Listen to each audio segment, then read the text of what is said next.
are going through Bicol or went through Bicol, followed by the earthquake in Cordillera Abra. So I think we can get started. With in that. Let's do this in that sequence. Unless you have a better suggestion. Yes, Mr. President. This is Undersecretary Faustino of DND. Yes, I can see you. Yes, sir. Good afternoon, Mr. President. Good afternoon. First off, sir, I would like to thank everyone, the cabinet secretaries, all the members of the NDRRMC for this meeting, for joining us in this meeting. We have organized this meeting to apprise the President on the effects of the actions taken in response to severe tropical storm Paeng. Thank you, sir, for this joining us today. May we request the President, sir, to call the meeting to order, sir. Very good. All right, let me call the NDRMC meeting/briefing to order. And before we started, I made the suggestion that we should start really. I would like to start with the flooding in Maguindanao, simply because we have to already look at it dahil may andaming casualty. 67 kaagad. It will be interesting. It will be important to us to look back and see why this happened na hindi natin agapan ito na 67 ang casualty. That seems very high for a flooding incident. So maybe if we can start with that first, just to give me a better idea of what happened, what caused the flooding, and bakit hindi natin sila na-evacuate at nagkaganyan na casualty napakataas. Yes, Mr. President, as recommended, as suggested by the President, sir, we will proceed with the presentation of the effects, updates on the effects of the typhoon in the Barm area. Yes, sir. The briefing on the effects of STS Paeng in Bangsamoro region, sir. The Barm Chief Minister Ahod Ibrahim Al-Haj is present, sir, and he will be presenting on this agenda, sir. Thank you, sir. Oh, very good. Okay, at least. Yes, very good. Okay, let's proceed.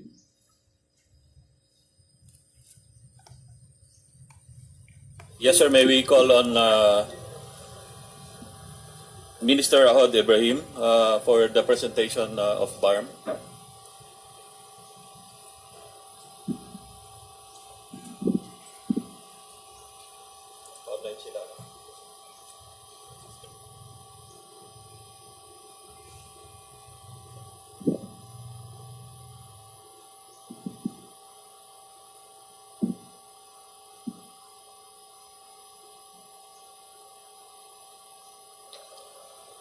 Minister Ibrahim, sir.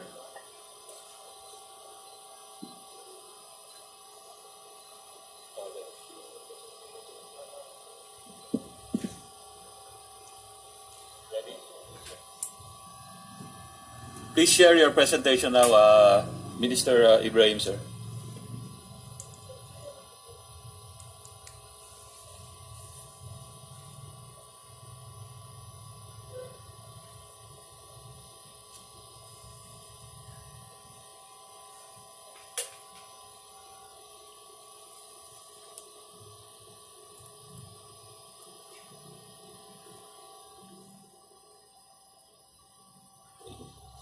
Yes, sir.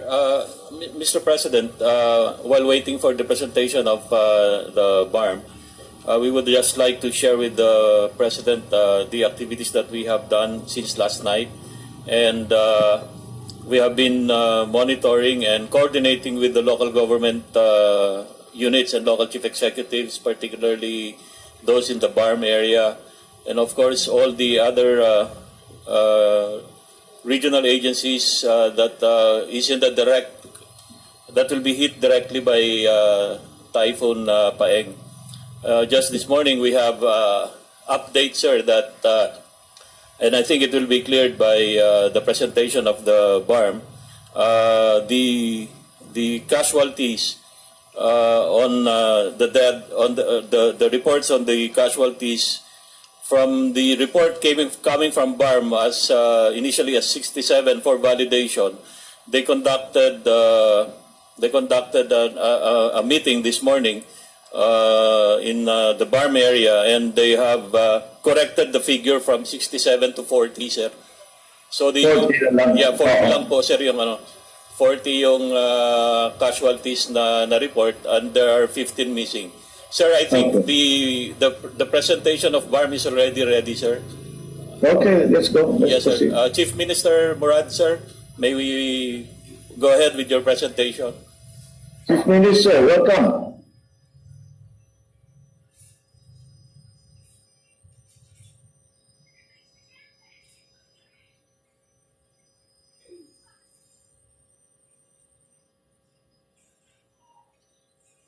Chief Minister Murad, sir. You have no audio, sir. First, we are activating Pangulo emergency preventive protocol NPR upon issuance of the NDRRMC Memorandum number 181 series of 2022. And number two, we raise the BDRRMOC alert status from white to blue, effective 8 o'clock p.m. of October 26, 2022. So number three, we will procedural requirements and assign all BDRMC members, district offices, and all local TRRFNS on October 26, 2022 to public advisory. The EOC closely monitors all LGO, specifically the low-lying areas, and receives reports that there are no dwelling on the river and distributary in the AOR.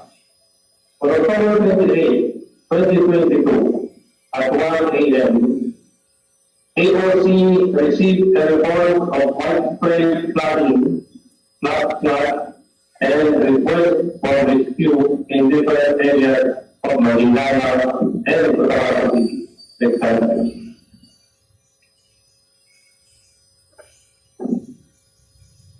In February 28, 2022, at 1 a.m. onwards, close monitoring of the situation and deployment of rescue teams to affected areas.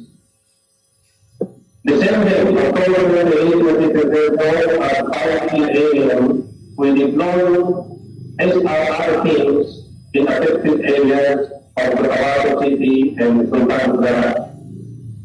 The same day, October 28, at 8 a.m., activated the response cluster. Then,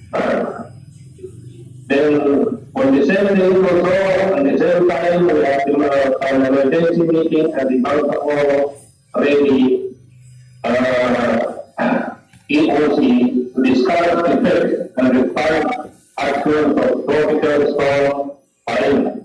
This is attended by the China me and attended by almost all the ministers of the bar. In October 28, 2022, 9 a.m., the NPW conducted clearing operation for all linking Patawag City to Kobe. October 28, 2022, 9 a.m. onward, the MSFD started distributing food and non-food items to Patawag City and parts of Manila. Next slide. October 28, the 7th day, at 9 a.m. onward, Pangulo ready, PFP, BAR, and AFP conducted SRR operation in Patawag City, Sultan Kudarat, Sultan Mascula, Puti, and Ratubudin Sipon. October 28, 2022, 10 a.m., raised the BDRRMOC alert status from blue to red to BDRRMC memo number 0010 series of 2022. October 8, 2022 at 4 p.m. Mindanao Humanitarian Team meeting was held at the AOC. October 29, 2022, 9 a.m. PDRRM Council convened at the Pangulo Valley to discuss the damages and responsive action relative to tropical storm Pangulo. So, in this meeting, these are the following agreements. 1. PDRRMT member, Minister, Office, Senate Representative to the Pangulo Valley EOC for each of a coordinator and harmonization of data and more effort. Number 2. Establishment of incident command post or ICT in question that awarding this work to be headed by the 6th IE Commanding General and the Pangulo Valley shall provide necessary support to the ICT. Number 3. Approve the PDRRMT resolution to declare the state of calamity in Bawat effective immediately and until further notice. Exactly. So this is now the part of the flight line. As of October 29, 2022, 6 a.m. in National Highway at Sitio Lower Solati, now South Kopi. This is the road connecting Cotabato City, South Kopi, and Lipa. This is now rendered that person. Then the bridge in Darabanan, Sultan Kudarat, the bridge is completely damaged and rendered non-functional. Then in Equal Bridge in Paranaguinao, the bridge is also damaged and not functional. Then in Bagyong Bridge in Dato the same bridge linking Dato and Dato is now damaged and unfastened. Barangay Labo, Colbert, Sultan Pinayan, Victorian Road, the gate-in, not possible for four-wheel vehicle. In Labo, one bridge in that over, the bridge is damaged and not possible. Oil bridge in Barangay of Tulong also not possible. And then Yulawan, Salipo, Sultan Tabarong, also the road is flooded and unpassable. So, as of 29:22 6 a.m., Maguindano, there are 5 dead and 7 missing. In Maguindano, in June 31, dead is 27 and missing is 4. It is along the coastal area of that municipality. In Maguindano, 6 is dead and missing is 2. In Bahira, or in the hinterland, 2 are dead and 2 missing. So the total number is 31 injured, 40 is dead, and missing is 15. Next slide. So the total affected families is 170,977. Total affected population is 854,884. Next slide. that ends the report we have, and we still have resources. So we have already given assistance to the affected families and population in the area in the form of food stuff. We distributed foods, we distributed at least 25 kilograms of rice in both the Kenya, Texas, and the families. So we still have resources to attend to our needs until now. We see that so far the resources of the bank still enough to keep assistance to all the affected families and areas in the farm. So this is now the general report we have gathered as of today. Thank you, Chief Minister. What else do you need? What is what do you need the most right now? Para the other usually pagka ganito, there is a report on how many are displaced, how many homes were partially destroyed, totally destroyed, para alam natin kung sino yung mga kailangan natin sa evacuation center, ilan ang papakainin natin, etc. So, yun sir, ang kailangan namin kung kaya pa ito sa aming resource, yung mga kailangan namin. So, ang hinihingi namin is, kung yung mga department, kung ano yung huli na naibigay sa amin, ibigay na lang ng analyst at will just request once na hindi namin kaya na ano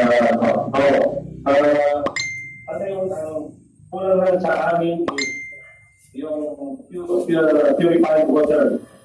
Kaya lang kaming machine na dyan sa Manila ngayon. Okay. We are trying to get three machines. Ito ay purifier machine, water purifier. So, matisip yung dito sa amin, then we can serve the needs of our people as far as yung purified water. All right, in that case, ang una naming magpapadala kami bottled water lang. Bottled water muna.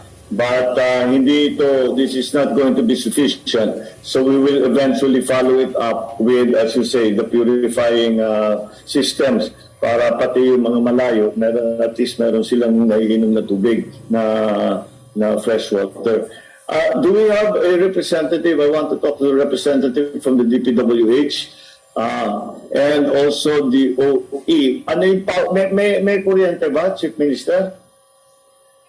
Kaya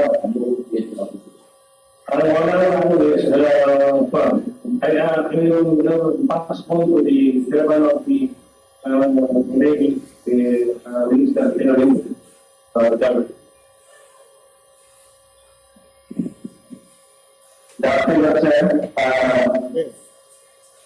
Generally, may supply pa ako ng kuryente sir, except for South UP and Blue UP. Kasi kahapon po ay natumba yung mga poste sa Blue UP. So, yun po yung part ng year ng public works na wala akong kuryente dito sa South UP at Blue UP po. Meron kayong kasi kuminsan pagka bumagsak yung poste, baka kuminsan natatagalan yan bago makabalik eh. Do you have generators or some other interim power supply para magkaroon na ng cell site, magkaroon na ng yun ang importante. After water supply, usually yung power ang pinaka-critical eh.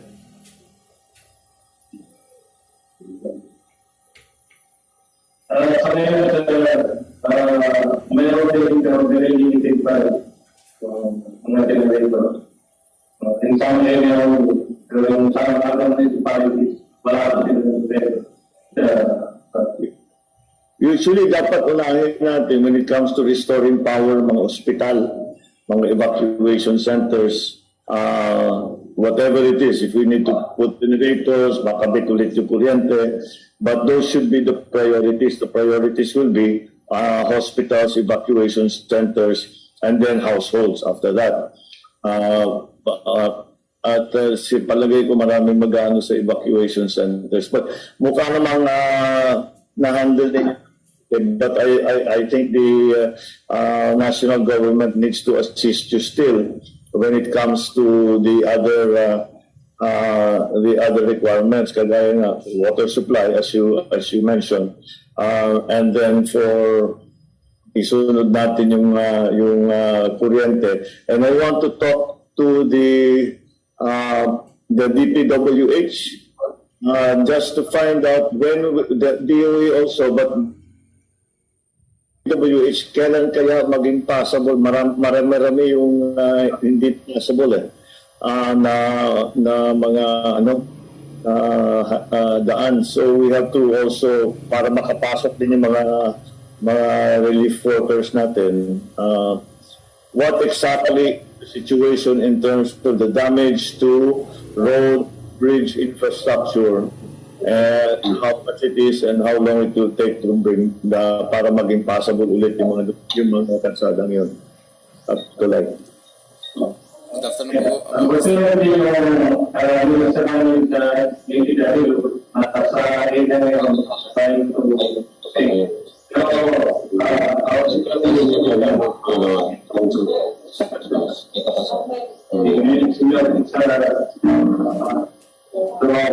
Pwede niyo po sa financial sa paper, sir?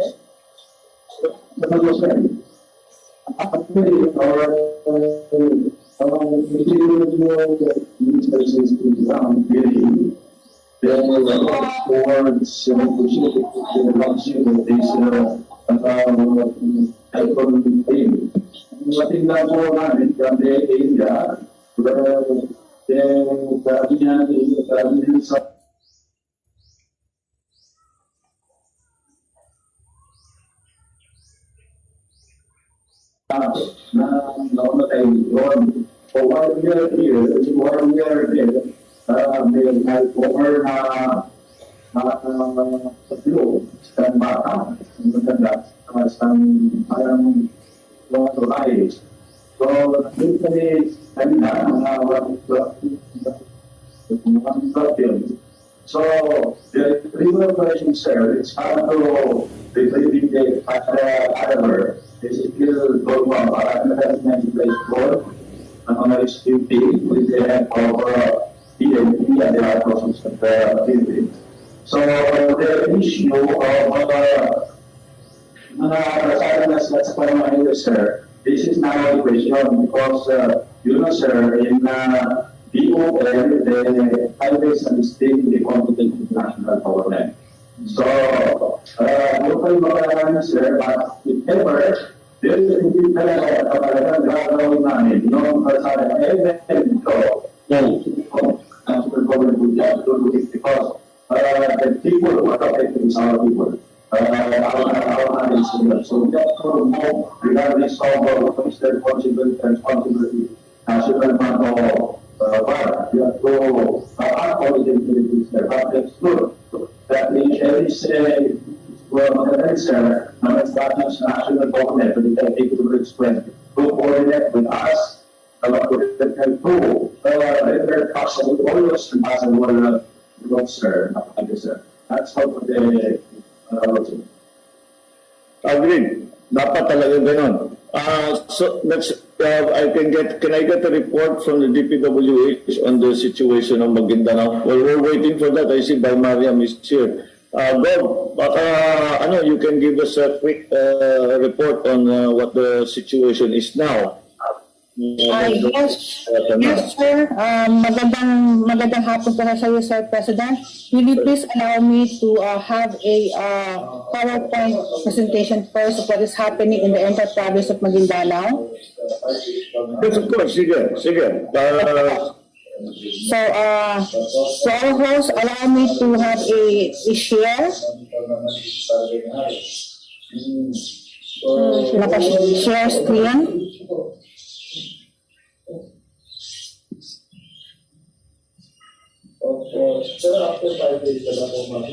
I'm still waiting for the host to accept share screen.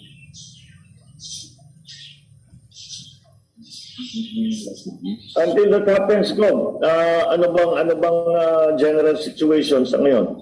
We'll do the once they're prepared, once they're ready, we'll do the presentation. Pero habang nag-aantay tayo, ano na bang situation para sa inyo? Yeah, una-una sa lahat, sir, nais kong batiin ang lahat ng magandang hapon.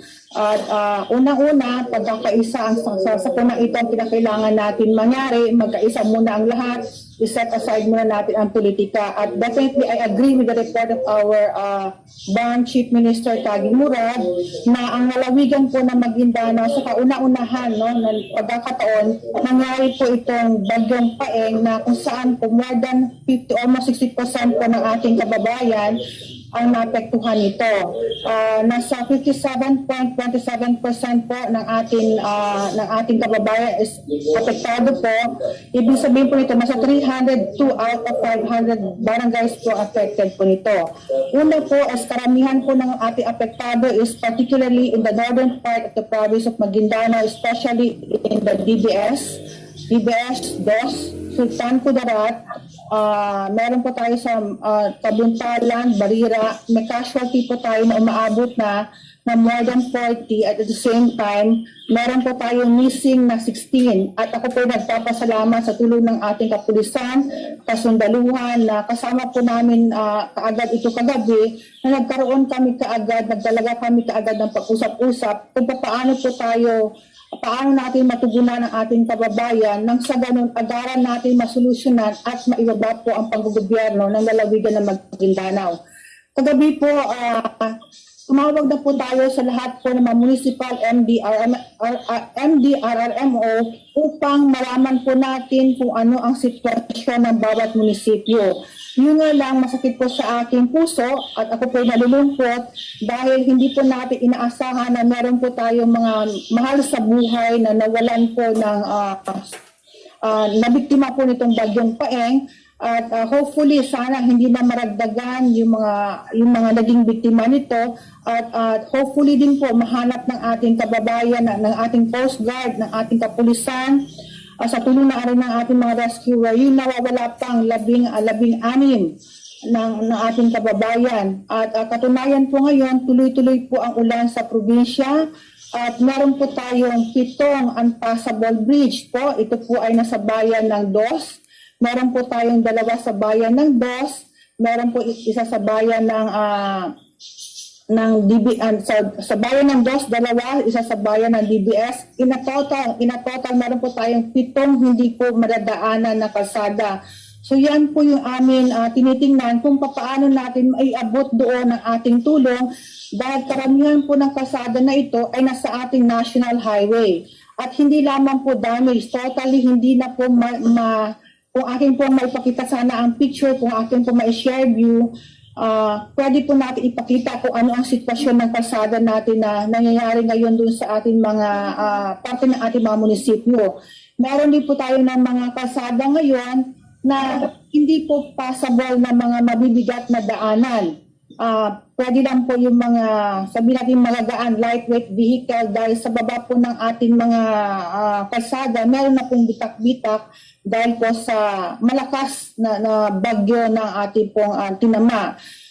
Ganun po man, nais ko na rin samantalahin ang pagkakataon na ito dahil agaran po ako nakatanggap ng tawag mula po sa inyong departamento, lalong-lalo sa ating Secretary of DSWD na si Secretary Erwin Tulfo na siya po ay agaran magpapadala ng tulong na katunayan kami po nakikipag-ugnayan sa kanya ngayon. Of course, sa tulong na rin po ng ating DND na si Sir Faustino. So meron na po siyang inisyal na binigay sa amin na 10,000 food packs. Ganun din po ang City of Davao City. Nagbigay na rin po ng tulong sa lalawigan po ng Maguindanao at ang maging ating Vice Presidente. So maraming salamat po sa lahat ng tumulong dahil kinakailangan po natin lahat ng tulong ng bawat isa dahil hindi po isang araw lang natin ito masusolusyonan.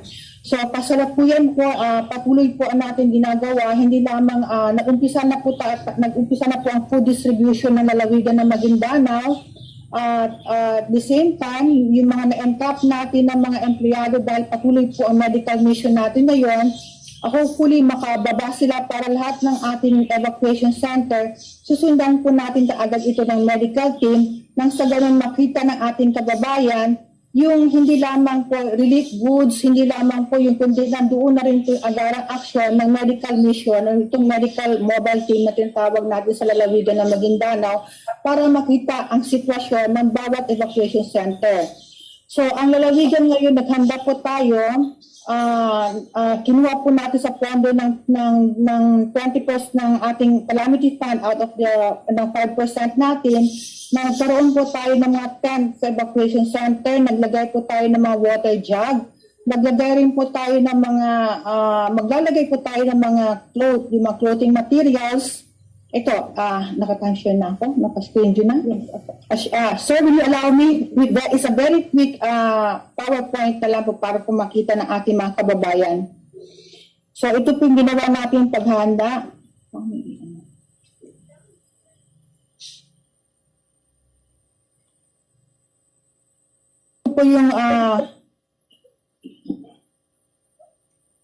Ito po yung nangyayari sa lalawigan ng Maguindanao.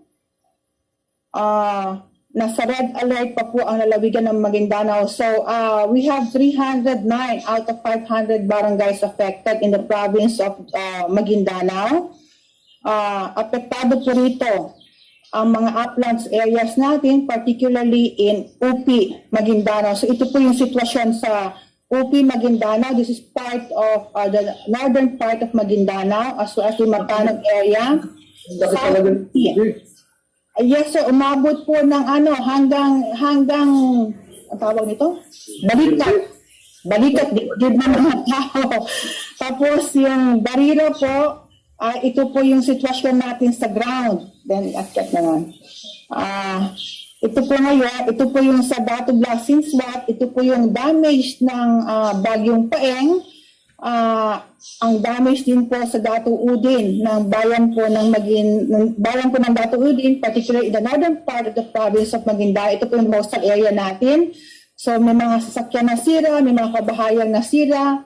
And then sa lowland area din po, kung saan po yung southern part ng Maguindanao, ito na po ang sitwasyon dahil po yung tubig mula sa taas po ng northern part ng Maguindanao, ngayon po ay bumaba po ito in the lower part ng Maguindanao kung saan po makikita natin na ganun na po ang sitwasyon ngayon. Napatuloy po ito umaakyat, umaabot na po ng bubong dahil po bumaba po at patuloy po ang ulan ngayon sa buong probinsya ng Maguindanao.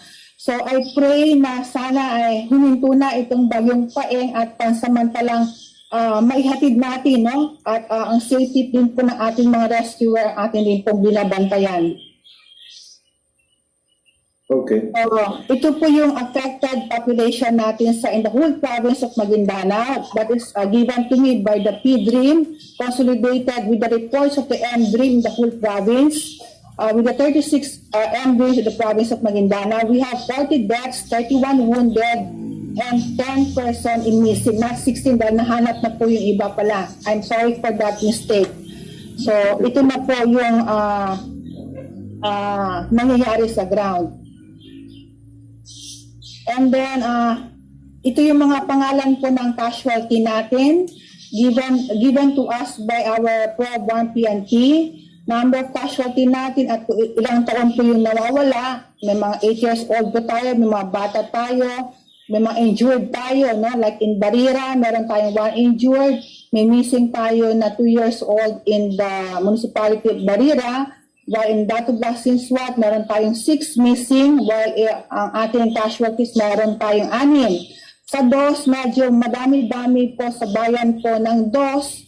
umabot ito ng I think 19 po ang ating casualty doon at 9 po ang ating injured sa DOS. At sa South UP naman, wala po tayong reported na casualties, but we have a missing person in South UP. That is the of course sa upper area ito, 50 years old yung ating hinahanap ngayon. And sa North UP naman po, meron tayong hindi pa po namin malaman lang ma-identify yung isa kung ano po yung pangalan ng isang casualty doon, but meron tayong 6 na casualty doon.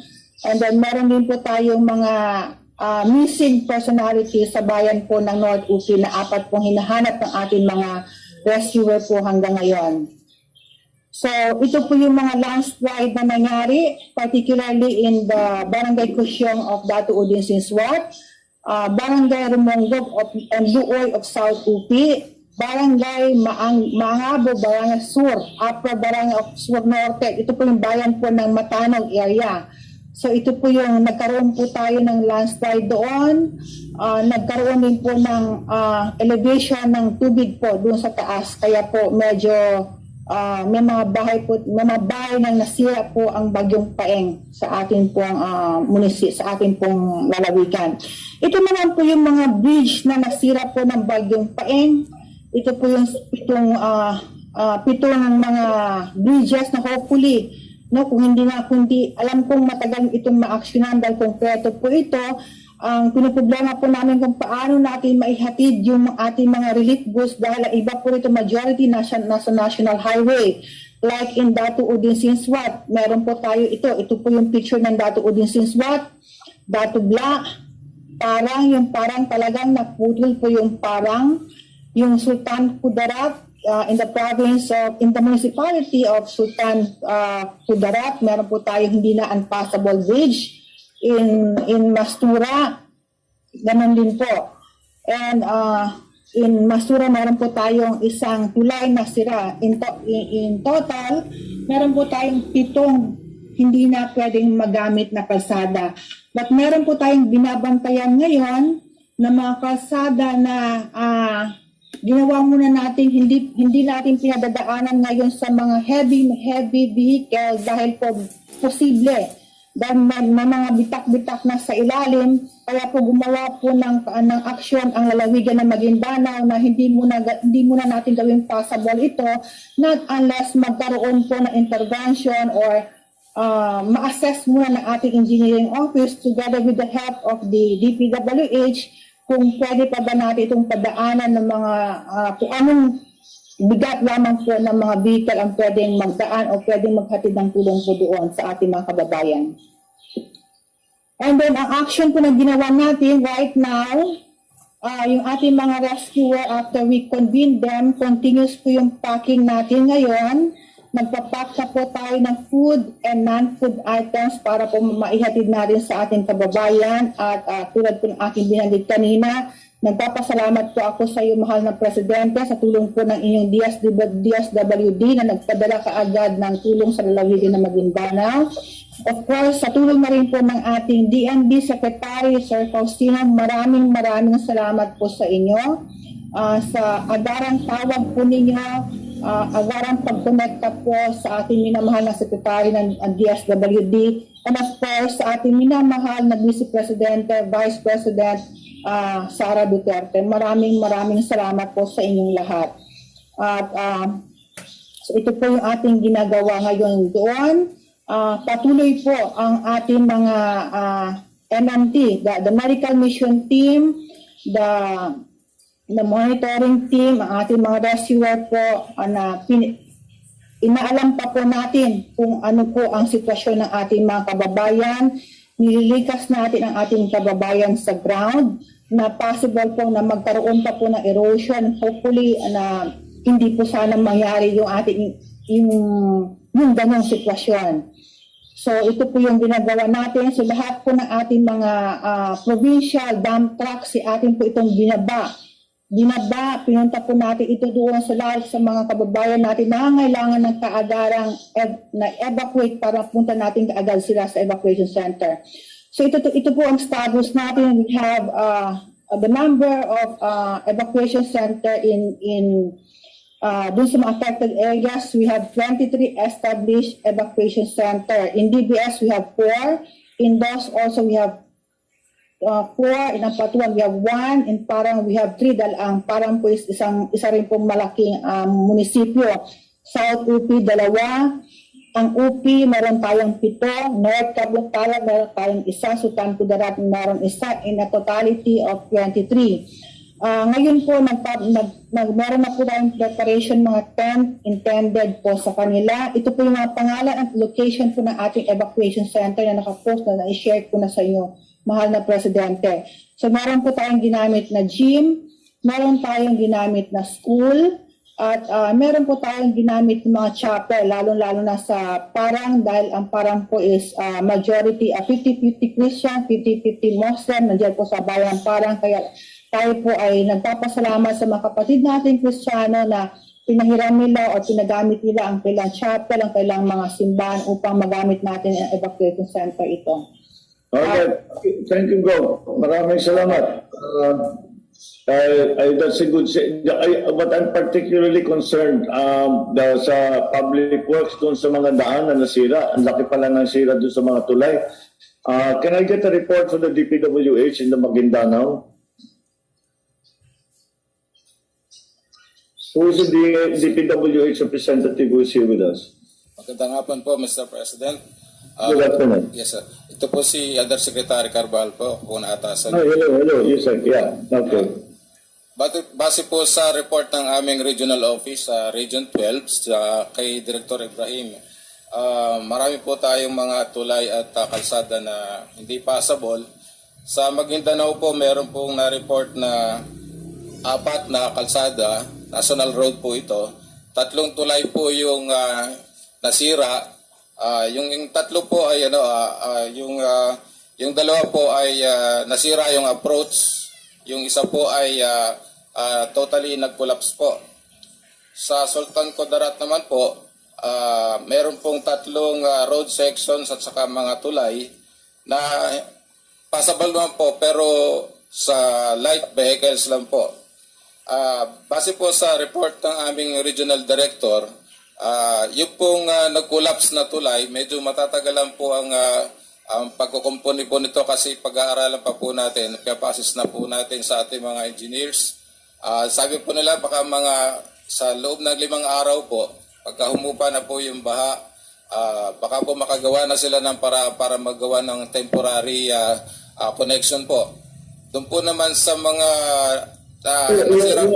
yung mga sa tulay, pagka mag-stabilize na, pwede naman nalagyan ano yung ilalagay ninyo para naglalagay po tayo mga bailey bridge. Yes, sir. Yung pong mga bailey bridge, temporary bridges po nilalagay natin para madaanan lang.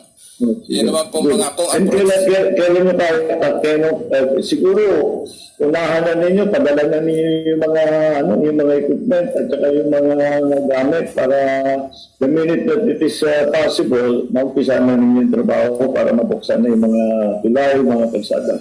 Opo, Mr. President.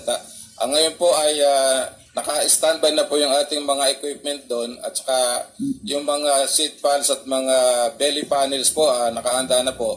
At pagka umupa na po yung baha at ang ulan ay papadala na po natin doon kaagad yung mga kagamitan at equipment para po magawa na po yung mga temporary bridge po. Very good. Sige, basta yun ang very important. There's another point I wanted to make.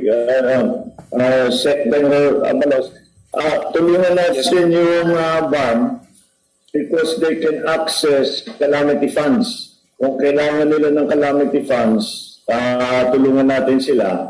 Kasi as far as I know, ang budget ng Transitional Authority still has some funds that they can use. So we can facilitate yung kanilang pang-download ng calamity funds kung sakali man kailangan pa para they have everything they need.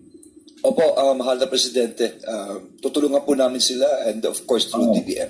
Opo. All right. Can I understand you said Wimpy Pintabella is with us. I want to get, do you have any Wimpy to report dito sa Maguindanao situation in terms of the power situation? Yes, Mr. President. First and foremost, number one, walang power plants na affected. So, we're good. The transmission, wala rin pong masyadong problema. It's on the distribution side, Mr. President, that we are looking at and seeking for more details from Maguindanao Electric Cooperative. So, once we get details, Mr. President, we will submit immediately. Do you have any idea how many areas are without power? Yes, Mr. President, I submitted the situation report, the latest, in the chat box. Pero yung mga truck power line natin hindi na-apektuhan is in the distribution side. May affected po na transmission and may affected pong distribution lines. Malaki po yung coverage kasi. So, some of them are already back, but we need to come up with more comprehensive report that Yes. give us a better picture, Mr. President. But the details I already submitted. No, I'm just, again, I guess the general instruction is always let's try and find ways to bring it all back as quickly as possible. Yes, Mr. President. As far as the generation is concerned, no problem. It's the transmission and distribution. Yes, sir. Pero yung transmission line, something naman. What part were affected? We have areas in the Bicol region. We have areas also in Maguindanao muna. Maguindanao, wala po. No problem, sir, in Maguindanao. It's only distribution, Maguindanao. Okay, good. That's good news at least. Well, as long as the national grid is still functioning. Yes, Mr. President. Sige. Apologies na, Mr. President. I just took my daughter to an exam in Ateneo. That's why I'm traveling all around. I'm in the mall waiting for her to No problem. As long as we get it all done. All right, everybody, okay. Shall we move on to the next point of attention that we have to? Is the typhoon that just ran through Bicol and is running up the Luzon. Can we have a general briefing from who will give it to us? Yes, sir. Thank you, Mr. President. To brief us on the status of areas affected by severe tropical storm Paeng, as well as the actions taken by the national and regional councils, allow me to call on the Administrator of the Office of Civil Defense and Executive Director of the NDRMC, Under Secretary Raimundo Ferrer. Okay. You said yes, please go ahead. Yes, sir. Good afternoon, Mr. President and members of the National DRRM Council, chaired by Senior Yusek Faustino, sir. I would like to present the updates on severe tropical storm Paeng. The scope of my presentation is as follows. For the monitored effects, sir, shown in the slide is the summary of effects for preemptive evacuation, affected population, displaced population, and the casualties. As reported, sir, ang majority ng casualties natin, sir, although not directly hit by Paeng, ay yung sa Maguindanao, sir. To continue with the summary of effects for roads and bridges, power, water, seaports, and airports, it is as shown.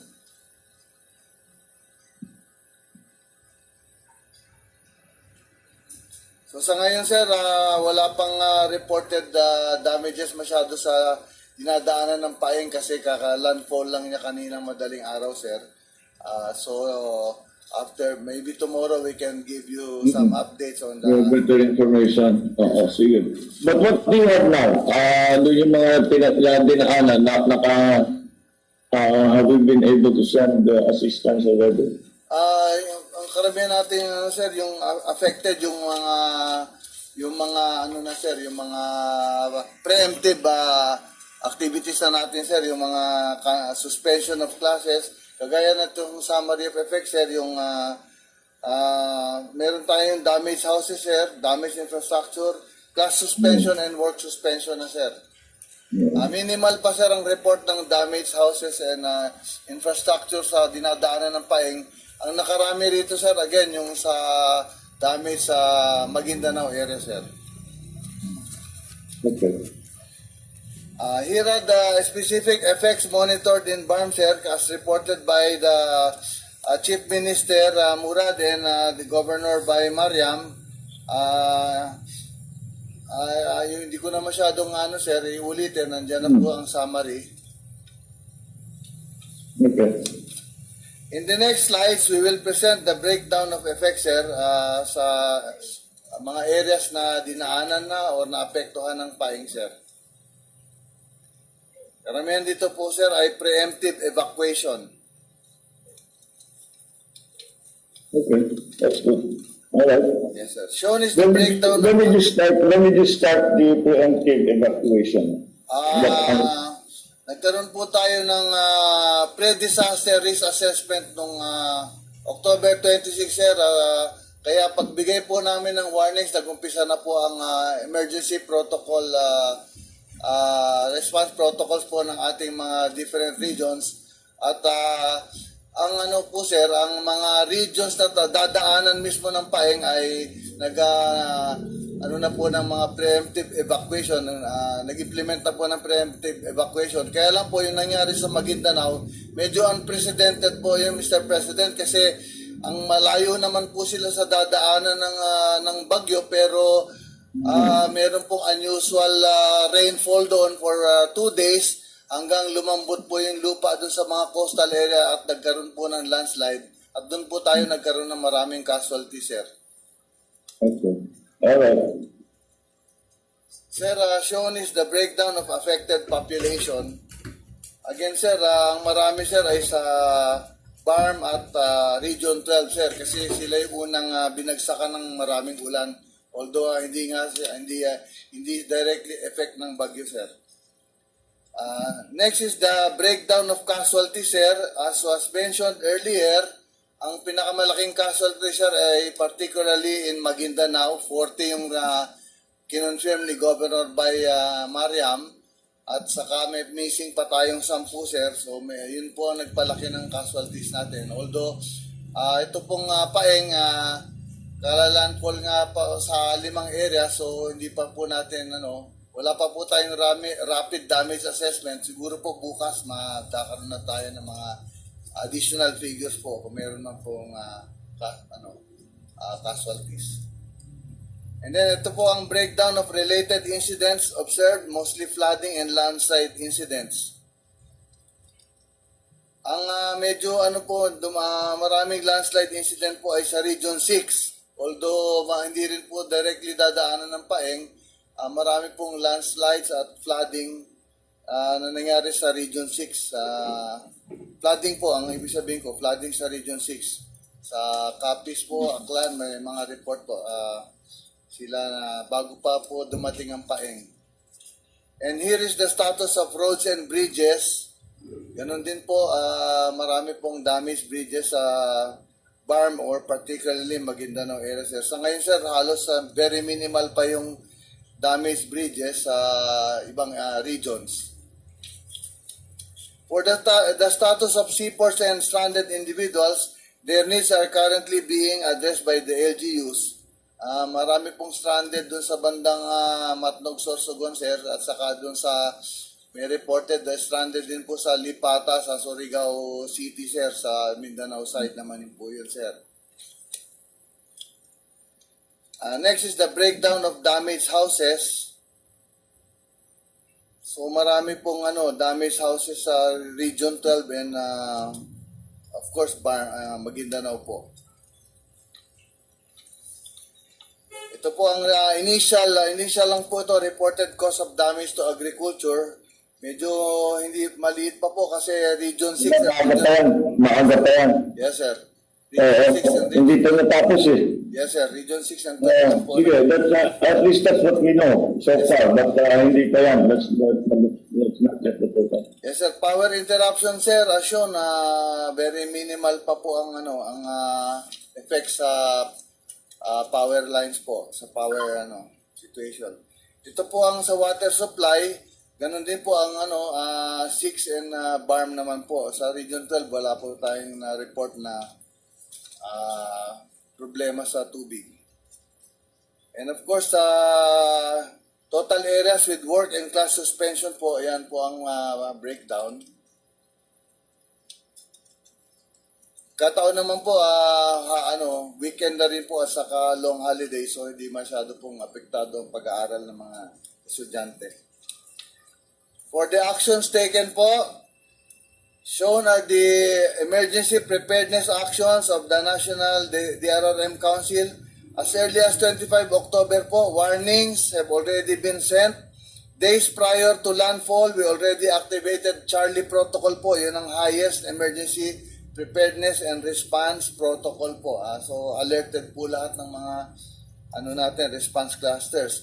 Presently, there is ongoing operations of NDRIMC response clusters to augment the needs of affected areas. We are also undertaking continuous monitoring and assessment. Ito po yung mga activated NDRIMC clusters at saka yung mga naka-standby po. Ang pinaka-busy po ngayon ang ating DSWD dahil sa food distribution po at saka immediate na ayuda. For the food and non-food items cluster po led by the DSWD, shown is the summary of standby funds and stockpile of family food packs and non-food packs and non-food items.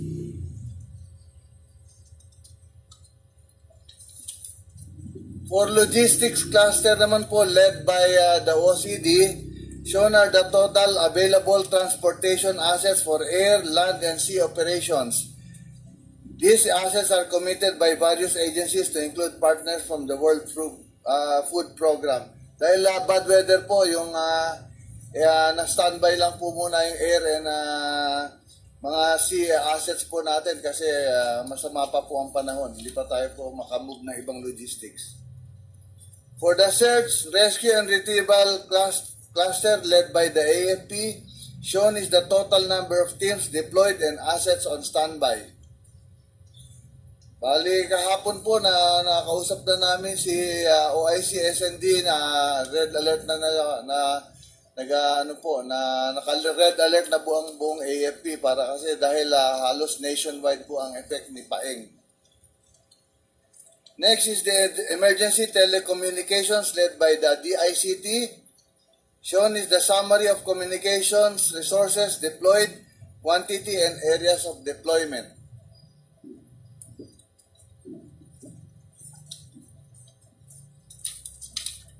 By the way, sir, nandito rin si Chief PNP kasi as a response cluster po, naka-activate na rin po ang PNP sa law and order po. Okay.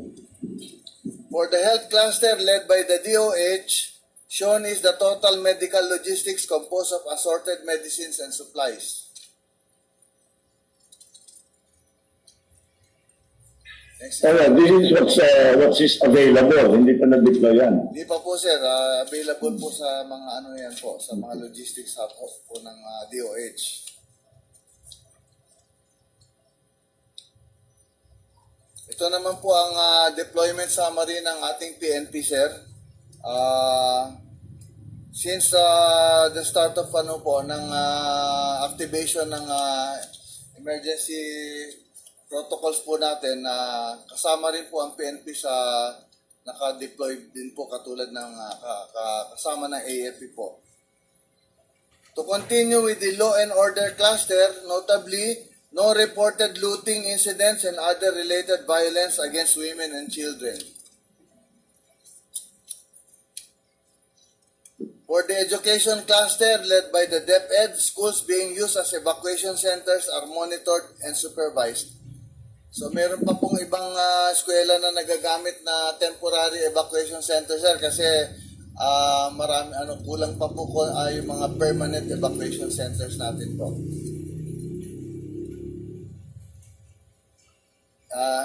Specifically for BARM, here are the response updates as reported by OCD BARM.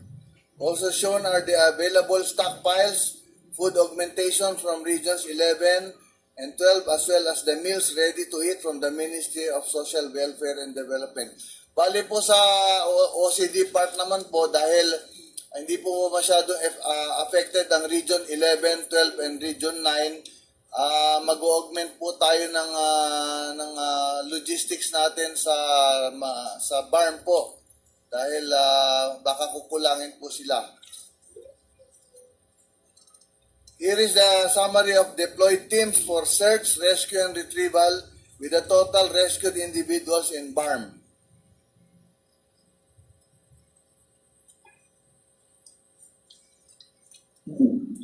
As for the NDRRMC response, OIC DND Senior Secretary Faustino made direct supervision and monitoring of OCD BARM for assessment and determination of needs. Balik, kahapon pa po sir, direct na yung coordination namin sa BARM para ma-validate po namin yung mga data at saka malaman po namin yung specific needs nila. Further resources are ready on standby for augmentation to BARM from designated assisting regions po. Here are the specific actions by other government agencies.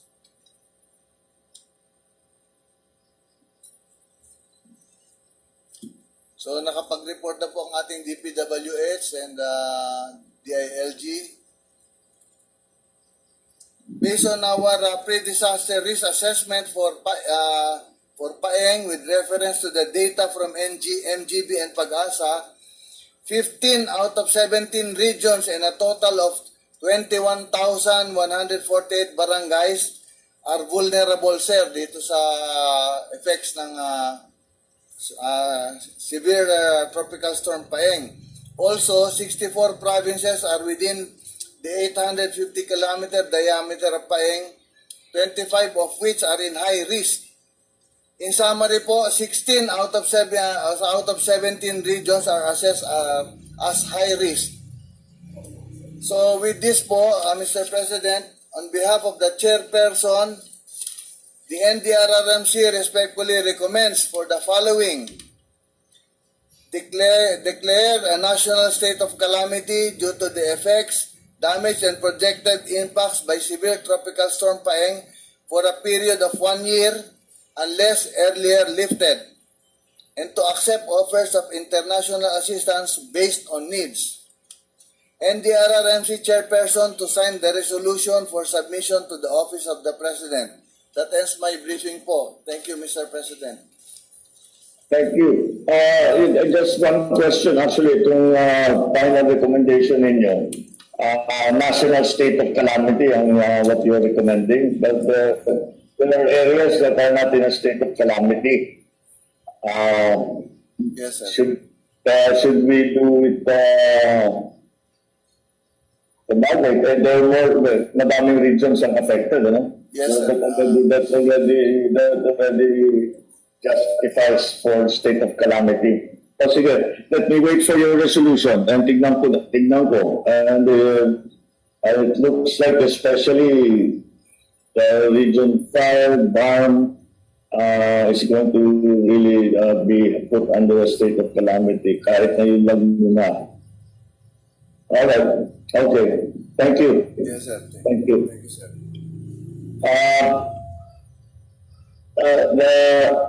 I want to, of course, siyempre ang pinaka-lead agency dito pagka-put is will be the DSWD. So can we? I thought I saw second in the RMC. Maybe we can get a briefing on, get some idea on what has already been done, and then tignan pa natin kung ano pa yung ulang natin para gawin natin. Maybe Yes, you can give us an idea of what the situation is. Yes, sir. Mr. President, good afternoon po.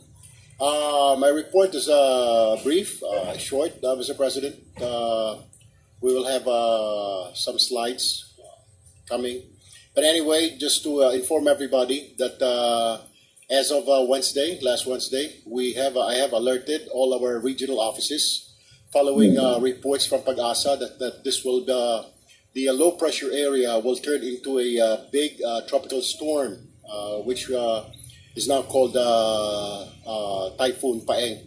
So I have alerted all our regional offices, and I have instructed for the prepositioning, and they told me that foods have already been prepositioned in the entire, in almost all regions, Mr. President, including the funding. Ibig kong sabihin, lahat po ng region ay may mga food packs po naka-prepare based on your instructions. Lagi pong ganon. It started po last July upon your instructions, sir. Nag-preposition na po tayo ng mga food packs. Ganon din po ng AIX, yung cash po, assistance. Starting po nung day 1, dun sa Abra Quake. Na-replenish na po kaagad yun, sir. 2 days, 3 days after po na mag-settle down everything, nire-replenish po kaagad namin lahat ng mga food na distribute. Particularly po dito sa Paeng, we have distributed, we have already prepositioned goods. A total of 462,872 or 462,872 worth of assistance was provided to the affected families, of which 413,282 from the DSWD and 49,590 from the LGU, Mr. President. Ito po yung so far ang breakdown sa Region 6 po, 279,000, and sa Region 7, 134,275, at sa Caraga is 38,350. Ayan po yung initial pa lang, Mr. President. For now po, yung tumutulong sa Maguindanao ay ang Region 12 po namin, ang Field Office number 12. Tama po yun, sinabi po ni Gobernadora Mangundadato, may 10,000 po na ipapadala. Unfortunately, Mr. President, nakaabang po ngayon at hindi maidala kaagad yung iba because of the fact na masama po yung weather, hindi rin po makalipad yung mga helicopters. Pinahiram po tayo ng OCD, ni Secretary Faustino ng Air Assets, hindi lang po madala ng Black Hawk, ng Huey, dahil patuloy po ang pag-ulan. Pero naka-ready po yon. Just in case na kukulangin, sir, inorganize natin ang regional clusters, yung from Region 9, 10, 11, and Caraga, to augment, sir, yung pangangailangan ng Region 12 para mabilis po. Ganun po yung ginagawa namin. And then naka-standby din po yung aming Visayas Regional Operations Center, which produces mga food and non-food items. Pinaparedy po natin yan. And they've been producing since yesterday, sir, 25,000 food packs per day, just in case. Para siya po ang sasagot sa pangangailangan ng Visayas sa regional clusters in Mindanao. So, ayan ho yung nangyayari ngayon, Mr. President. Lahat po. And we still have enough funds. Nabanggit nga po kanina ng OCD. We have a total of 1,512,200,382.42 po. Total standby funds and stockpile, Mr. President, which we have enough, sir. But we are already preparing because there's another typhoon, loitering outside the Philippine area of responsibility, dyan po sa Mindanao. And sabi po ng Pag-asa kanina, expect it in 2 days. So I've already instructed our National Resource Operations Center and Visayas Resource Operations Center, yung mga nagpo-produce po ng mga food packs natin, to get ready. Pagbukas po nito, may 2-day window frame po kami. Ibabagsakan na naman po namin ng food yung regional clusters namin sa Mindanao and Visayas region. We're just waiting na humupa po ito, hopefully by Sunday and Monday. Then we'll start sending food items again sa mga regions na ito to, in preparation po dito sa isang tropical storm na naman po na nakaabang, which Pag-asa says will hit the country around Sunday or Monday or Tuesday next week. So naka-ready po tayo dyan, Mr. President. All in all, sir, we're ready. I have called for an emergency meeting yesterday in all my regional directors, and they said we are all set. Kanina pong umaga, ganoon din po, naka-ready po tayo. And then I called on NCR, Region 4A, 4B, and Region 3, kung saan mag-exit, expected na mag-exit. They're all ready and prepared. Just one note, sir, yung mga stranded po natin sa mga different various ports sa Matnog, sa Visayas, sa Mindanao, are being fed, sir, since last night pa po by DSWD in coordination with the local government unit. So nothing to worry, sir. We have enough food for everybody. We have a lot of standby funds ready po to be given and distributed upon the request of the local government units. Pero may mga municipalities po tayo na mga 6th and 5th class municipalities, sir. I instructed my regional offices na tawagan po ito, wag nang antayin na humingi ng tulong because they don't have the capability to feed their people. Kasi sir, sa LGU code, mauna po ang LGU na magpakain. Sabi ko, wag na nating antayin yung tawag nila. Let us just help them, Mr. President. Yan po yung report namin, Mr. President, sir. Thank you, Sir Erwin. That's good. Yung coordination with the local government is always going to be critical. Yung pagdala ng whatever it is, relief goods, water supply, and everything, hindi tayo tinutulungan ng weather. Huwag na natin antayin, hindi makalikad pa yung helicopter. Maghanap na tayo ng paraan. Put them on a go-go, put them on trucks, whatever. So parang basta't makarating lang kasi kailangan yan. And it's the usual sequence of events. It's going to be number one, we have to cater immediately to those who have been dislocated, napunta sa evacuation centers. It's already what we are doing. Pero yung iba din, kailangan siguraduhin natin na kahit hindi sila nakapunta sa evacuation center, kung nangangailangan sila, patulong tayo sa LGU, puntahan din natin yung mga yun. And it's still the same, it's relief goods, it's water supply. So, yung immediate requirement will be bottled water, but again, yung filtration systems ang ilagay natin kagad doon. And then, susunod na dyan, after that, then we start thinking about providing the HX na nila pwedeng gamitin. Alright, thank you very much. Thank you, Sec. Erwin. Is Secretary Alban here with us? I thought I saw him. Mr. President? You're here. Okay, what's the situation with the communications? So far, with respect to Maguindanao, the telecoms are medyo unstable po in some of the municipalities. But in the other municipalities, the telecoms actually were never up in the first place. So there's really not much infrastructure that's damaged. But is there a need for those VSATs, and can we deploy them? It has been pre-deployed though in those areas. We're just waiting for the weather to ease up because cannot be transported. The bridges are down. Right, Marco. Oo. Pati yung mga tulay. You work with public works.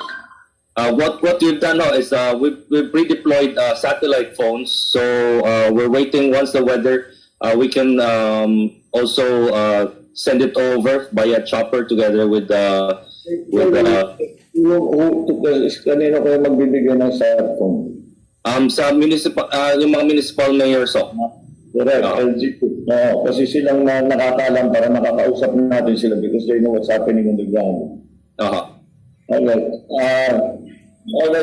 Again, I always wear my hat as a former governor. All the national agencies, please, lahat ng gagawin ninyo in each place. So far naman, from what I've seen, it's okay. Mag-coordinate kayo sa LGU. Because talagang it will mas marami tayong magagawa if the LGU and the national government will be hand in hand. Finally, I saw Sexolidum. Yes, Mr. President. Okay. I just wanted to know why the flooding. Why we had no advance warning that the flooding would be in Maguindanao was going to be like this. I don't think it's happened in those areas before, and what would explain it? And secondly, after we talk about that, what's the weather going to be like for the next weeks, months, whatever it is? What can we expect para paghandaan na natin? Yes, for the Maguindanao area, during the discussion with the MGD and OCD, it was emphasized that heavy rainfall due to the trough of a low pressure coupled and yun nga pong bagyo and shear line, yung yung kaulapan will cause heavy rains in Mindanao. Yun po ang nangyari. So essentially, although it's not directly related to the typhoon, there were already forecasts that there will be heavy rains, and they issued flood advisories po in Mindanao. Pag-asa is here if you want po the details about what they have done. They can explain it better. Now, as to yes, ma'am. All right, sige. No, go ahead. Then we'll listen to. So may I ask Jung Galang to just brief the President of what happened in Mindanao and give a brief overview of what we expect with Paeng, as Paeng is very close to Manila now by 4 to 6 p.m. and also the forecast po sa susunod na linggo. Jung Galang, please, briefly.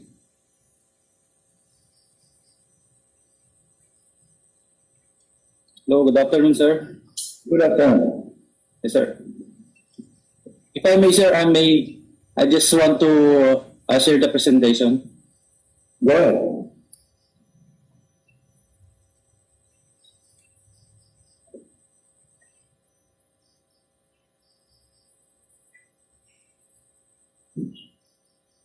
So this is the update of severe tropical storm Paeng. So, sa ngayon po, nandito na siya sa vicinity ng boundary ng Batangas and then Quezon, and then moving towards this Batangas area. At ito po yung kanyang past landfall. Una po dito sa may Virac Catanduanes, pangalawa sa may Caramuan, pangatlo sa may Buena Vista, Quezon, pang-apat naman sa may Santa Cruz, sa may Marinduque. And then, naasahan natin na maglalandfall po ito dito sa may boundary ng Batangas at Quezon area, Southern Quezon area ngayong hapon. And then, lalabas siya dito po sa may Cavite area, dito sa bandang western side.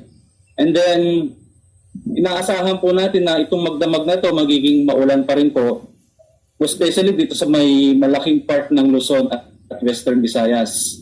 Then ito po yung mga na-record na rainfall, 24-hour rainfall sa Luzon, sa Visayas, and then sa Mindanao. So mapapansin po natin talagang may kalakasan at may kalawakan po yung mga rainfall na naidulot itong bagyong si Paeng. Yan po. And then minapa lang po namin para makita yung concentration ng mga malalakas na paulan. So kita po natin itong Panay Island, and then dito sa may Samar area at part ng Southern Luzon, Visayas area, naka-receive po ng significant amount of rainfall.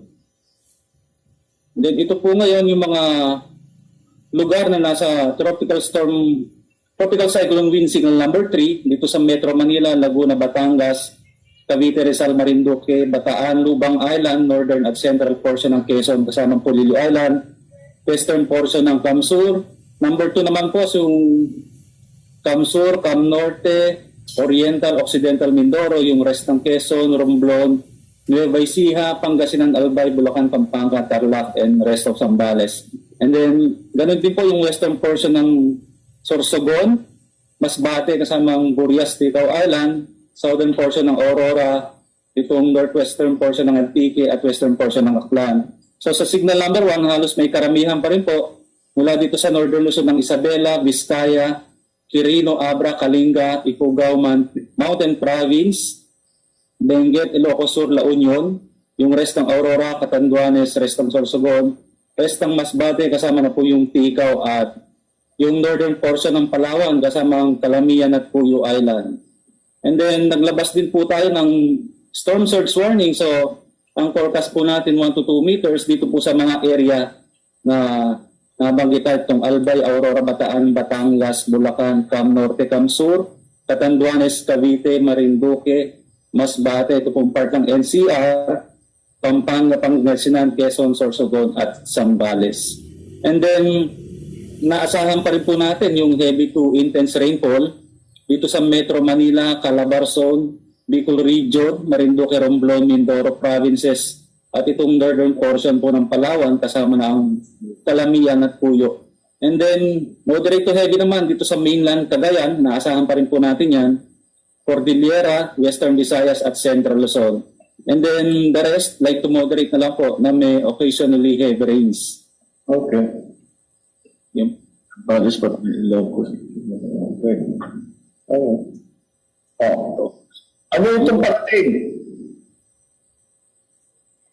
What can we expect? There's a tropical depression that's forming on off our east coast. Yes sir, ito pong minomonitor natin ngayon, tropical depression, nasa labas pa po ng Philippine Area of Responsibility, ito pong nasa circle na to. And then moving westward, naasahan natin by 31 ng October or November 1, papasok sa ng ating Philippine Area of Responsibility and it will be named Queenie. Ang letter Q na po tayo. Basta Q na tayo? Yes sir. Alright. Okay. Alright, is that that's your briefing? Yes sir, thank you sir. Alright, okay. I think, alright, I think okay, we have everything that we need to have in place. We could have done better in Maguindanao in terms of preparing because yung 60, the 40 casualty rate, 40 deaths with 10 people missing is a little too high. We should have done better than that. Hindi tayo we were not able to anticipate na gano'n na magiging laki ng tubig. Kaya't hindi natin nawarningan yung mga tao and then to evacuate them out of the way of the incoming flash floods. So that's something that we're going to have to study a little bit more after all of this, after we've attended to the immediate concerns. Dr. Lidong, tingnan na natin kung paano natin Yes, sir, Mr. President. I also suspect kung evacuate na natin yung iba, baka nabawasan yung casualty rate. Yeah, actually nag-release po tayo ng mga flood advisories. The main issue is how we can really ensure that people on the ground will do the evacuation. Yeah, that we can give them as much warning as possible. The problem is that what I've noticed is that actually I noticed that already before when I was still governor here, was that yung baha hindi na dumadaan doon sa dating dinadaanan ng baha. So that's always a bit of a problem because over the years we already know ito yung mga ma-isolate, dito malalaki yung tubig, so we can prepare. But as we've been going on, parang marami ng lugar na hindi naman nababaha rito, but may nabaha ito. So we have to look into that, and I don't know how what more we can do to make sure that it is not that this kind of very high casualty rate. Kasi kung na-evacuate natin yan, hindi ko rin ito yung ng casualty natin. At saka hindi naman siguro 10 yung missing. That I think is the essential lesson for the situation that happened in Maguindanao. For the rest of the country, I think that preparations are sufficient. We just have to wait until kung yung mga asset natin, kapag pwede nang pumasok, pag dumaan na yung bagyo, pwede nang pasukin na natin, huwag na natin mag-antay na lumabas ang bagyo sa Pilipinas. If it is already possible, if we can already go, let's go as quickly and as soon as possible. And then, tignan na lang natin. So, if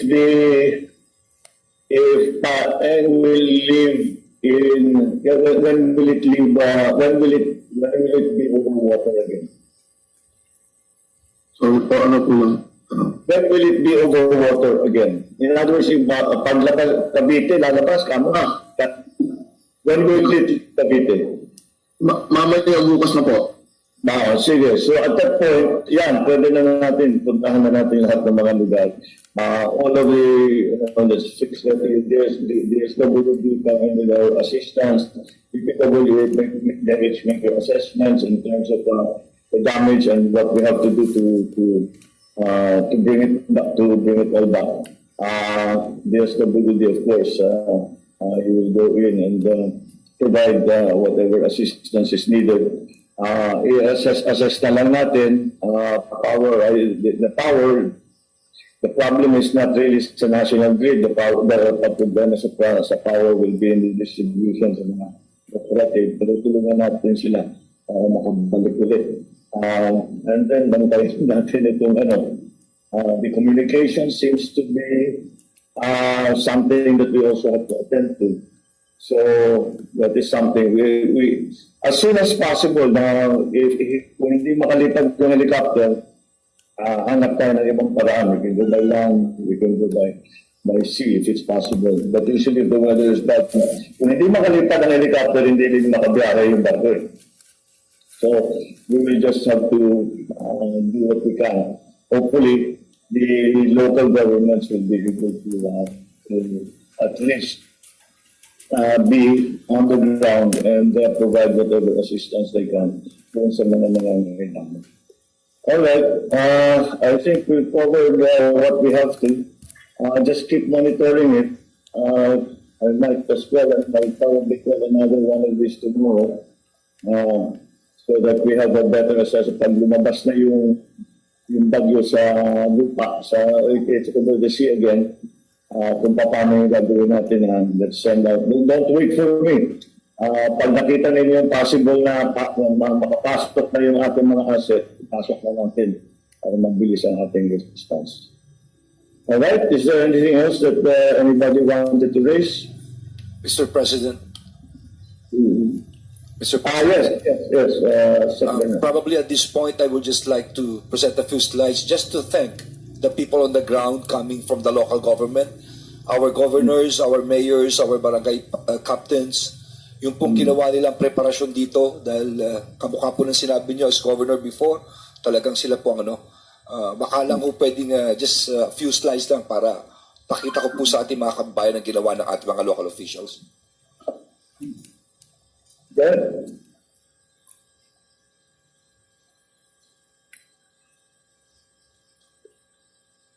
Okay. So, ang nangyayari po, bago dumating ang isang bagyo, para sa ito'y impormasyon sa mga nanonood po, hinati po ito ng tatlo. Alert Charlie, Alert Level Bravo, at Alpha. Ito po yung tinatamaan ng bagyo.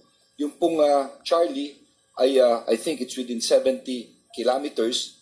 Tapos, yan po nakalista yung mga talagang tatamaan. Importante po talagang yan maghanda ng gusto. Yung Bravo naman, yan ay mga 380 kilometers. Yan ay medyo winawarningan, handa-handa kayo. At yung Alpha, medyo malayo-layo sa bagyo, pero nakalista na rin po yan. Dapat medyo tatamaan kayo, mag-prepare na kayo. So in accordance with this, yan po yung tinatawag naming listo na kung saan dapat maging aware sila. Meron sila mga forms na finifilapan. Nung as far back as October 25, ito po ay pinaghanda na. At 100 local government units po % na affected na nakalista po kanina, kinundin na kagad nila kanilang local disaster risk reduction.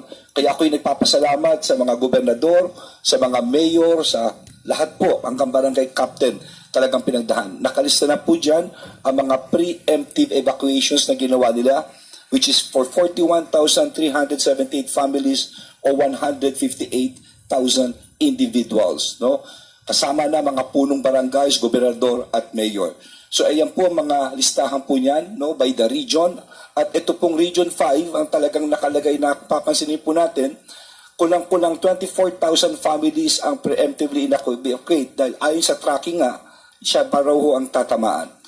At dito po, kung makikita po natin, gusto ko lang, ayan, kamukha po sa Sultan Kudarat, talagang nag-meeting na rin yan si Datu Alipax, no?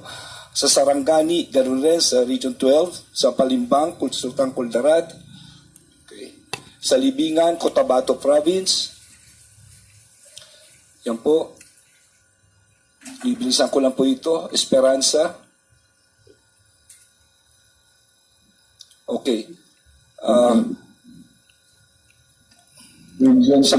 Yes sir, ito naman sa Tinggalan po, sa Aurora, no? Makita, October 27, talagang pinag-usapan na sa San Luis. Pinapakita ko lang po ito, Mr. President, para at least makita naman natin yung mga alkalde natin at mga gobernador po talagang kumikilos, no? Sa Aurora, by the regions po ito, Dinalungan, Kasiguran, KS Aurora, hanggang Bulacan po ito, dire-diretso po ito, Pulilan, Mando, Santa Maria, Macabebe, Pampanga, Santa Rita. So lahat po na nakatrack puro, no? Sa Porac, Bacolor, dali lang, Sambales, Malolos. So halos lahat po ito sa Bataan, no? So sa mga ating mga kababayan, maski na may parating na bagyo, ito po, nakikita nyo, no? Nung ito yung nagbi-meeting, wala pa ho yung bagyo ito, Mr. President, at naghanda na. Of course, nagko-coordinate po sila dito sa council po natin, no? And hanggang Bataan po ito, Nueva Ecija, no? Okay. So, yun lang ho ang gusto namin pakita. Napakarami to slides na to. Hindi, maano po tayo dito. Pero they're continually coordinating at tama kayo. It is to the grassroots sa baba. Talagang yun po ang kumu-coordinate. So sa ngalan po ng DILG, no, gusto ko lang of course, anya po preparedness ng ating mga local officials. Maraming salamat po, Mr. President. Thank you, Sir Benno. Ako naman, I'm always of the opinion, basta maunmahan ng mabuti ang mga LGU, we can always count on them to do everything that they can.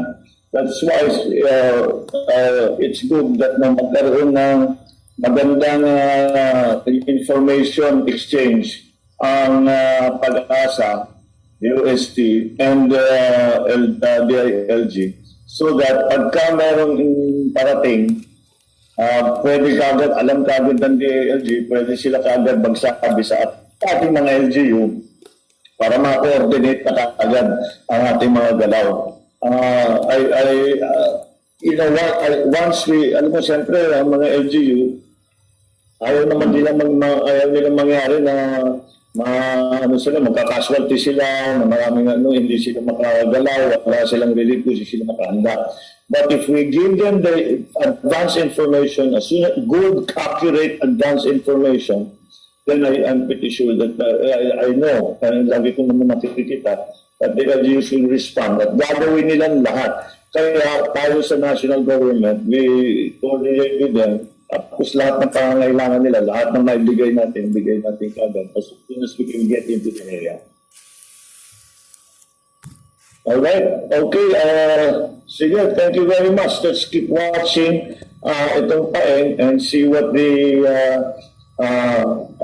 situation is. We start assessing already the damage. We start assessing already those who have been dislocated. We'll get to that. Yung standard na itong mga ginagawa, yung households that are partially destroyed, fully destroyed, ilan ng evacuees, etc., etc. So the DSWD can take care of them. The public works, tignan ninyo lahat ng mga and tignan nyo kung anong kailangan gawin para maayos natin kaagad so that the roads are passable. We cannot do anything about the weather, yung paglipad ng mga helicopter, but again, we have other means of communication. So I think that is okay. I'm a little bit concerned why the situation in Maguindanao was so bad. Let's study it further sexually doon, and we'll see what we can do para maging mas maging accurate ang forecast natin, especially sa flooding. Because that seems to be the problem now. Yes, po, Mr. President. Okay. Is there anything else that anybody wants to that we need to talk about? Sir? Yes. Sir, just lang, this is Christina Clasanga po from TVM, sir. For those agencies po, just lang po i-reminder, if there's a need to replenish po yung inyong mga quick response fund, let us know and we will process po as soon as possible. We still have, sir, a sufficient balance po under the endring fund. The regular endring fund as of yesterday, it's still po 6.8 billion. So can process quickly yung inyong mga quick response fund for those DSWD that have to check it out, sir. So, very good. Very good. Good afternoon. Maraming salamat. Good afternoon. Sinasabi natin. Thank you to the ministers of BARM, your report, and all the... Somebody keeps muting me. Please don't unmute me. Hello? Sir, you're on already, sir. Okay. Don't mute me kasi I have to give the final instructions. Okay, once again, I'll start again. Thank you, Chief Minister, for that. And all the ministers of BARM. Ito ngayon, this is the kind of thing that the national government will be there to support you para magawa ng BARM lahat ng kanilang function na bilang the potential government of the Autonomous region. Thank you to Gopal Mariam for her report. We will do everything. I know that it's not been a very good experience for your people, but we will see what we can do to alleviate the hardships that they're going through now. For everybody else, I think our SOPs are okay. We follow our SOPs. We just keep doing what we can. And again, let us not wait for the helicopters to fly. Let us not wait for all the air assets. Kung hindi talaga magandang weather, hanap tayo ng ibang paraan para may padala natin yung mga gamit, yung mga pangangailangan, yung relief goods, lahat na yung tubig, yung gamot na kailangan pangangailangan ng mga evacuees. All right, with that, thank you all very much. And good afternoon. Let's keep monitoring the situation and pag-usapan natin ulit if it requires it. I will ask for another briefing possibly tomorrow. Thank you very much. Magandang hapon sa inyo lahat. Thank you very much. Thank you, sir. Thank you, sir. Thank you, sir. Thank you, sir. Thank you.